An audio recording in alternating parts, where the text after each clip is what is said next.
కర్ణాటకలో డికే శివకుమార్ ప్రభుత్వం ఏర్పాటు చేసి 4 రోజులు కాలేదు. ప్రభుత్వ మార్పిడి అంతా కూడా సిద్ధరామయ్య దగ్గర నుంచి డికే శివకుమార్కి చాలా ప్రశాంతంగా హాయిగా జరిగిపోయింది. ప్రమాణ స్వీకారం కూడా చాలా చక్కగా జరిగింది అని అందరూ భావించారు.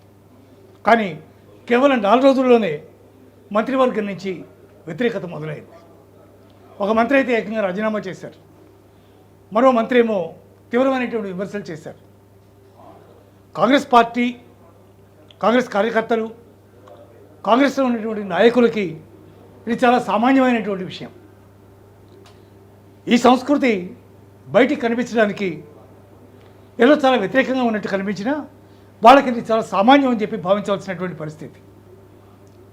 ఒకవేళ ఎందుకు ఇట్లా చేస్తున్నారు అనే ప్రశ్న కనుక వస్తే కాంగ్రెస్ చెప్పే సమాధానం ఒక్కటే, మాది నిజమైనటువంటి ప్రజాస్వామ్యం.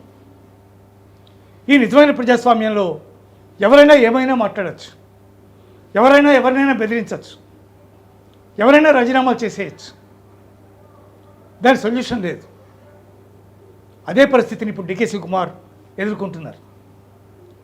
సిద్ధరామయ్య లాంటి ఓ స్టాల్వర్ట్ నీడలో ఇంతకాలం పాటు అధికారం లేకుండా సంవత్సరాల తరబడి నిరీక్షించి ఎట్టకేలకు కాంగ్రెస్ అధిష్టానం దయతో అతి కష్టం మీద చాలా విడతల చర్చలు జరిగి అనేక రకాల డిమాండ్లు పెట్టి నా వర్గానికి ఇంత ప్రామినెన్స్ ఇవ్వాలి, నా వర్గానికి ఇంత ప్రామినెన్స్ ఇవ్వాలి అనేటటువంటి డిమాండ్స్ అన్ని నెరవేర్చి అతి కష్టం మీద ముఖ్యమంత్రిగా ప్రమాణ స్వీకారం చేస్తే అప్పుడే రామలింగారెడ్డి అనేటటువంటి మంత్రి రాజీనామా చేశారు. కారణం కూడా చాలా పెద్దదేం కాదు, ఆయనకు అనుకూలమైనటువంటి శాఖను కేటాయించలేదు. ఆయనకు నీటిపారుదల శాఖ కేటాయించారు. కానీ ఆయన అడిగింది పట్టణాభివృద్ధి శాఖ. పైగా ఆయన ఏం చెప్తున్నారంటే, నేనేమీ అడగలేదు, 3వ తారీఖున శివకుమార్ తనంతట తానే నాతో పట్టణాభివృద్ధి శాఖ అయితే మీకు బాగుంటుంది అది మీకు ఇస్తానన్నారు. తీరా చూస్తే నీటిపారుదల శాఖ నాకు కేటాయించారు. నాకు ఆ శాఖ మీద ఎటువంటి అవగాహన కూడా లేదు, ఆ శాఖని నిర్వహించడం సమంజసం కూడా కాదు. కాబట్టి పట్టణాభివృద్ధి శాఖ నాకు ఇవ్వలేదు, కాబట్టి నీటిపారుదల శాఖ నాకు కేటాయించారు, కాబట్టి నేను నిర్వహించలేనటువంటి పరిస్థితుల్లో రాజీనామా చేస్తున్నాను. నన్ను మళ్ళీ శాఖ మార్చి పట్టణాభివృద్ధి శాఖ నాకు ఇచ్చినా కూడా నేను మళ్ళీ మంత్రివర్గంలో స్థానం తీసుకోవడానికి ఇష్టపడట్లేదు, నేను ఎమ్మెల్యేగానే కొనసాగుతాను అని ఆయన స్టేట్మెంట్ ఇచ్చారు. శివకుమార్కి తలనొప్పులు ఉంటాయని తెలుసు. ఎందుకంటే సిద్ధరామయ్య దగ్గర నుంచి పగ్గాలు తీసుకోవడం సామాన్యమైన విషయం కాదు. ఓ మర్రి వృక్షం నీడలో ఇంతకాలం పాటు దాగి ఉన్నాడు డికే శివకుమార్. నిజానికి డికే శివకుమార్కు ఉన్నటువంటి క్రెడెన్షియల్స్ సామాన్యమైనవి కావు. కాంగ్రెస్ పార్టీకి ఆర్థికపరమైనటువంటి సమస్య వచ్చినప్పుడల్లా శివకుమార్ నేనే ఉన్నాను అని ముందుకు వస్తారు. ఏదైనా స్టేట్లో ఇబ్బందికర వాతావరణం ఏర్పడితే ట్రబుల్ షూటర్గా శివకుమారే వెళ్తారు. అన్ని విషయాల్లోనూ కాంగ్రెస్ పార్టీకి అండాదండ శివకుమార్. ఇంత గొప్ప క్రెడెన్షియల్స్ పెట్టుకుని కూడా ముఖ్యమంత్రి కావడానికి ఇంతకాలం పట్టింది. తీరా అధికారం తీసుకున్నాడు కదా అనుకుంటే ఈ తలనొప్పులతోనే ఆయన ప్రభుత్వం ప్రారంభమైంది. మరో మంత్రి మునియప్ప కూడా విరుద్ధమైనటువంటి స్వరాన్ని వినిపించారు.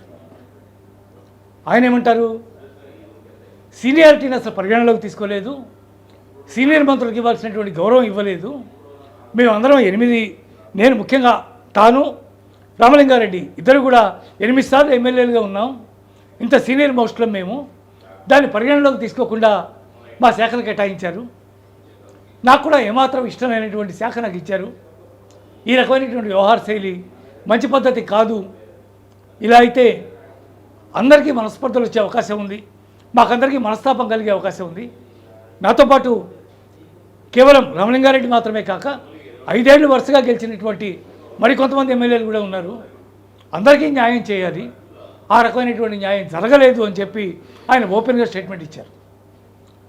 మరోవైపు రామలింగారెడ్డి రాజీనామా చేశారు, ఓకే, కానీ ఎక్కడ రాజీనామా చేశారు? తన ఛాంబర్ నుంచి పాత్రికేయులందరినీ పిలిచి వారందరి సమక్షంలో ఆయన రాజీనామా పత్రమే సంతకం పెట్టారు. అంటే తాను చేసినటువంటి రాజీనామాకి కారణాలతో సహా బహుముఖమైనటువంటి మీడియా పబ్లిసిటీ కావాలని కోరుకున్నారు. తద్వారా ఆయన ఏం ఆశిస్తున్నారు తెలీదు. శాఖ మార్చినా కూడా ఆయన ఒప్పుకోరట, ఎమ్మెల్యేగానే కొనసాగుతారట. డీకే శివకుమార్కి వచ్చినటువంటి ఈ తలనొప్పులు ఇంకా ఎన్ని రాబోతున్నాయో, ఇంకా ఎంతమంది రివోల్ట్ చేయబోతున్నారో, పరిపాలన సాగుతున్న కొద్దీ, కొత్త కొత్త జీవోలు విడుదలవుతున్న కొద్దీ ఎవరెవరికి ఎంత మనస్తాపం కలుగుతుందో, ఎవరెవరు ఆయన విమర్శిస్తారో, ఎవరెవరు మంత్రివర్గానికి రాజీనామా చేస్తారో, ఇవన్నీ చూస్తుంటే పాపం శివకుమార్ అనిపించట్లా మీకు?